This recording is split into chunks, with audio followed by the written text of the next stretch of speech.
नमस्कार दोस्तों, आप सभी का स्वागत है आपकी अपनी YouTube चैनल GYG एजुकेशन यानी कि ज्ञान यज्ञ गुजरात में। दोस्तों, आपको यहाँ मिलेंगे कक्षा 3 से 8 के एकमों के वीडियो एवं एकम कसौटी के वीडियो। दोस्तों, चैनल को लाइक शेयर और सब्सक्राइब करने के लिए आप सबका बहुत बहुत आभारी हूँ। अगर आप चैनल में नए हो तो अभी जाकर सब्सक्राइब कीजिए और अपने दोस्तों को शेयर भी कीजिए। और हाँ दोस्तों, बेल आइकन को भी जरूर से प्रेस कीजिए जिससे हमारे नए वीडियो की नोटिफिकेशन आपको तुरंत मिल जाए। आइए दोस्तों, आगे बढ़ते हैं आज के एकम की ओर। विषय हिंदी, कक्षा 7, इकाई 6, डॉक्टर विक्रम साराभाई जीवनी, जिसके जीवन के बारे में जो घटनाएं बनी उस घटना का वर्णन इस पाठ में किया गया है, जिसके अभ्यास और स्वाध्याय की चर्चा हम करेंगे। दोस्तों, देखते हैं सबसे पहले विषय प्रवेश। भारत स्वतंत्र होने के बाद विज्ञान के क्षेत्र में कई वैज्ञानिकों ने महत्वपूर्ण कार्य किए हैं। इनमें से एक डॉक्टर विक्रम साराभाई थे। प्रस्तुत पाठ में डॉक्टर विक्रम साराभाई के जीवन तथा कार्यों का परिचय दिया गया है। तो दोस्तों, हम अभ्यास और स्वाध्याय की प्रश्नों की चर्चा करेंगे, जिसको समझकर आपको अपनी कॉपी में लिखना है। तो आइए दोस्तों, शुरू करते हैं शब्दार्थ की ओर। शब्दार्थ: इरादा यानी विचार, संकल्प। लिफाफा यानी कागज की वह चौकोर थैली जिसके भीतर चिट्ठी या कागज पत्र रखकर भेजा जाता है। ढेरों यानी बहुत ज्यादा, अधिक। लेस यानी सुसज्जित। अनुसंधान यानी आविष्कार, खोज, संशोधन। उपाधि यानी प्रतिष्ठा सूचक पद, खिताब। आगे बढ़ेंगे दोस्तों अभ्यास की ओर। सबसे पहले देखेंगे प्रश्न 1। निम्नलिखित प्रश्नों की मौखिक चर्चा कीजिए। दोस्तों, ये मौखिक चर्चा करनी है, लेकिन हम यहाँ लिखित में लिखते हैं। तो देखते हैं उत्तर। 1। विक्रम साराभाई ने अपने नाम खुद क्यों चिट्ठियां लिखी होगी? तो दोस्तों, विक्रम साराभाई ने अपने नाम क्यों चिट्ठी लिखी होगी, तो उसका कारण हमें लिखना है। तो देखते हैं उत्तर। शिक्षक विद्यार्थी से तुम कैसे कह सकते हो कि व्यक्ति में बड़ा बनने की इच्छा बचपन से ही होती है? तो दोस्तों, आपको भी एक सपना होना चाहिए कि बड़ा बनना, तो उसकी बड़ा बनने के लिए आपको बचपन से ही सोच रखनी चाहिए। देखते हैं विद्यार्थी: गुरुजी कहते हैं कि बच्चों के लक्षण पालने से ही दिखाई देते हैं। विक्रम साराभाई को ही लीजिए, उनमें प्रसिद्ध होने की इच्छा बचपन से ही जाग उठी थी। दोस्तों, आपको भी इच्छा होनी चाहिए अभी से ही, बचपन से ही, कि मुझे बड़ा बनकर क्या बनना है और उसके लिए संभव प्रयास करना है, वो सब करना चाहिए। आगे बढ़ेंगे दोस्तों। शिक्षक वह कैसे? विद्यार्थी कहता है 5-6 वर्ष की उम्र में उन्होंने देखा कि उनके पिता के नाम रोज बहुत सारे पत्र आते हैं। उन्होंने सोचा कितना अच्छा हो अगर मेरे नाम भी अनेक पत्र आए। आगे बढ़ेंगे। शिक्षक बोलते हैं परंतु उनके नाम पत्र आते कैसे? विद्यार्थी कहते हैं यही तो बात थी। बालक विक्रम को भी पता था कि उनके नाम पत्र आने वाले नहीं हैं। तब उन्होंने खुद ही पिताजी के नाम आए कई लिफाफों पर अपना नाम लिखा और वो लिफाफे डाकघर में डाल आए। इस तरह उनके नाम भी अनेक चिट्ठियां आने लगी। शिक्षक कहते हैं सचमुच ये घटना भविष्य में उनके महान व्यक्ति बनने की सूचक थी। आगे बढ़ेंगे दोस्तों दूसरे प्रश्न की ओर। विक्रम साराभाई साइकिल पर विभिन्न कलाबाजियां करते थे। इस तरह आपको क्या करना पसंद है? तो दोस्तों, आपको भी साइकिल चलाना पसंद होगा और कई सारी जो क्रिया है वो आप करते होंगे। तो आपको क्या पसंद है वो यहाँ लिखना है। तो देखते हैं उत्तर। मुझे छोटी छोटी कविताएं बनाकर उन्हें गाना पसंद है। चुनाव के समय अपनी मनपसंद पार्टी के पक्ष में ट्रक पर सवार होकर प्रचार करना मुझे अच्छा लगता है। मैं जोशीले नारे लगाता हूँ। मैं उस पार्टी की विशेषताएं और उपलब्धियां उजागर करता हूँ। मेरे इस शौक के पीछे मेरा कैसा भविष्य छिपा है ये मैं नहीं जानता। आगे बढ़ेंगे दोस्तों नए प्रश्न की ओर। प्रश्न 2। इस पाठ को ध्यान पूर्वक पढ़ते हुए विक्रम साराभाई के बचपन की घटना अपने शब्दों में लिखिए। तो देखते हैं उत्तर। विक्रम साराभाई की उम्र उस समय 5-6 वर्ष की होगी। उनका परिवार घूमने फिरने शिमला गया था। विक्रम के पिता अंबालाल एक बड़े उद्योगपति थे, इसलिए उनके नाम प्रतिदिन ढेरों पत्र आते थे। बालक विक्रम के मन में इच्छा हुई कि उसके नाम भी रोज बहुत सारे पत्र आए।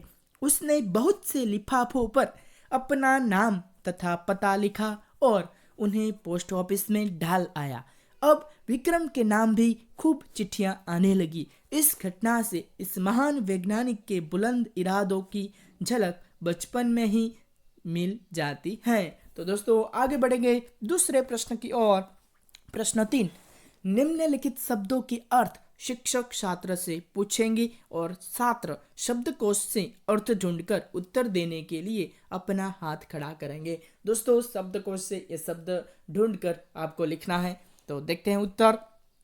गाथा, प्रतीक, विक्रम, तत्पश्चात, कैम्ब्रिज, भौतिक, अंतरिक्ष, प्रयोगशाला, इंटरनेशनल, मृत्यु, ऊर्जा, युवा, उत्कृष्ट, स्मारक, पुरस्कार, हवाई। तो ऐसे शब्द हैं। तो देखते हैं उत्तर। 1 नंबर गाथा यानी कथा, प्रतीक यानी चिन्ह, विक्रम यानी वीरता, तत्पश्चात यानी उसके बाद, कैम्ब्रिज यानी इंग्लैंड का एक विश्वविद्यालय। आगे बढ़ेंगे। भौतिक यानी सांसारिक, अंतरिक्ष यानी आकाश, प्रयोगशाला यानी वह स्थान जहां विज्ञान संबंधित प्रयोग किए जाते हैं। आगे देखेंगे। इंटरनेशनल यानी अंतर्राष्ट्रीय, मृत्यु यानी मरण, ऊर्जा यानी शक्ति।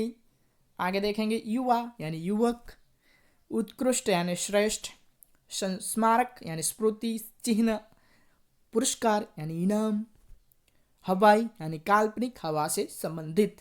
तो आगे बढ़ेंगे नए प्रश्न की ओर। प्रश्न 4, शब्दार्थ में निर्देशित शब्दों का वाक्यों में प्रयोग कीजिए। यानी जो शब्द हैं उनके हमें वाक्यों में प्रयोग करना है। तो देखेंगे। इरादा, लिफाफा, ठहरो, लेंस, अनुसंसाधन और उपाधि। तो इन सारे शब्दों को वाक्य में प्रयोग करेंगे। 1 नंबर इरादा। वाक्य है हमारा इरादा हमेशा बुलंद होना चाहिए। 2 नंबर लिफाफा। वाक्य देखेंगे। लिफाफे के ऊपर पिताजी का नाम है। 3 नंबर ढेरों। देखते हैं वाक्य। दीपावली पर ढेरों मिठाइयाँ बिकती हैं। आगे बढ़ेंगे। 4 नंबर लेंस। वाक्य देखेंगे। हमारी पाठशाला में वैज्ञानिक उपकरणों से लेस एक प्रयोगशाला है। आगे देखेंगे। 5 नंबर अनुसंसाधन। वाक्य देखेंगे। वैज्ञानिक अनुसंसाधन में लगे रहते हैं। 6 नंबर उपाधि। वाक्य देखेंगे। मैं भारत रत्न की उपाधि पाना चाहता हूँ। दोस्तों भारत रत्न के लिए आपको कला, साहित्य, विज्ञान में श्रेष्ठ प्रदर्शन करना चाहिए, तभी आपको भारत रत्न मिल पाएगा। आगे बढ़ेंगे दोस्तों नए प्रश्न की ओर। प्रश्न 5, दूरदर्शन टीवी देखना लाभदायी है या हानिकारक, क्यों? कारण सहित तर्क कीजिए। तो दोस्तों देखते हैं उत्तर। आज घर घर में दूरदर्शन आ गया है। अपनी लोकप्रियता के कारण वह हर परिवार के लिए अनिवार्य बन गया है। प्रत्यक्ष से कुछ लाभ के साथ कुछ हानियां भी होती हैं, परंतु दूरदर्शन तो लाभों का खजाना है। यह हमें देश विदेश में होने वाली घटनाओं की जानकारी देता है। उन घटनाओं के जीवंत दृश्य भी दिखाता है। बाढ़, अकाल, भूकंप आदि से होने वाले नुकसान दूरदर्शन पर देखकर हमारी मानवता जाग उठती है। और दोस्तों अभी हम अपने जो डीडी गिरनार है उसमें हम होम लर्निंग में हम कई सारे हमारे एजुकेशन के वीडियो देख सकते हैं। तो दोस्तों दूरदर्शन देखना चाहिए। आगे बढ़ेंगे दोस्तों नए प्रश्न की ओर। स्वाध्याय में देखते हैं। 1, कौष्टक में दिए शब्दों को उदाहरण के अनुसार बल्ले पर इस तरह रखो जिससे अर्थपूर्ण वाक्य बने। तो मित्रों अर्थपूर्ण वाक्य बनावવાનું છે કઈ રીતે ઉદાહરણ જોઈએ। 1, भारतीय अनुसंधान केंद्र का गठन किया। तो ऐसे उदाहरण बनाएंगे। 1, विक्रम साइकिल पर कलाबाजियां करते थे। दूसरा वाक्य है यह बालक बड़ा होकर यशस्वी बनेगा। तीसरा वाक्य देखते हैं। उनके प्रयासों से अहमदाबाद में लोक विज्ञान केंद्र की स्थापना हुई है। 4 नंबर डॉक्टर विक्रम ने भारत के विकास में उत्कृष्ट योगदान दिया। आगे बढ़ेंगे दोस्तों नए प्रश्न की ओर। प्रश्न 2, निम्नलिखित एक वचन शब्दों का बहुवचन बनाकर वाक्य में प्रयोग कीजिए। यानी एक वचन का बहुवचन करना है, फिर हमें वाक्य भी लिखना है। तो देखते हैं, लड़का, किताब, नदी, नारी और माली। तो 1 नंबर लड़का, तो बहुवचन लड़के हो गए। वाक्य, लड़के मैदान में खेल रहे हैं। आगे देखेंगे दोस्तों 2 नंबर किताब, जिसका बहुवचन है किताबें। वाक्य देखेंगे, मैंने 2 किताबें खरीदी। आगे बढ़ेंगे 3 नंबर नदी, तो जिसका बहुवचन नदियां। वाक्य देखेंगे, नदियां हमें पानी देती हैं। आगे बढ़ेंगे 4 नंबर नारी, जिसका बहुवचन है नारियां। वाक्य देखेंगे, नारियां बहुत गीत गा रही हैं। आगे 5 नंबर माली, जिसका बहुवचन है माली ही होता है। वाक्य, माली पौधों से फूल तोड़ रहे हैं। तो आगे देखेंगे दोस्तों प्रश्न 3 की ओर, निम्नलिखित परिच्छेद का मातृभाषा में अनुवाद कीजिए। तो મિત્રો ગુજરાતીમાં अनुवाद કરવાનું છે, તો જોઈએ ડાયરેક્ટ अनुवाद કઈ રીતે લખીશું તમે। તો ઉત્તર, તેઓ ફક્ત ઉચ્ચ કોટીના વૈજ્ઞાનિક જ નહોતા, પરંતુ કામમાં વ્યસ્ત રહેવા છતાં કલા, શિક્ષણ તથા સમાજને માટે પૂરતો સમય કાઢી લેતા હતા। તેમના જ પ્રયત્નોને લીધે અમદાવાદમાં લોક વિજ્ઞાન કેન્દ્ર અને નહેરુ વિકાસ સંસ્થાની સ્થાપના થઈ। અહીં તેઓ સામાન્ય માણસની વિજ્ઞાન પ્રત્યે રુચિ જાગૃત કરવા માટે કાર્ય કરતા હતા। તો મિત્રો આ હતું આજનો આપણો વિડીયો।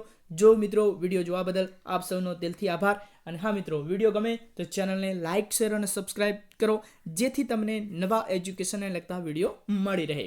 અસ્તુ, ભારત માતા કી જય।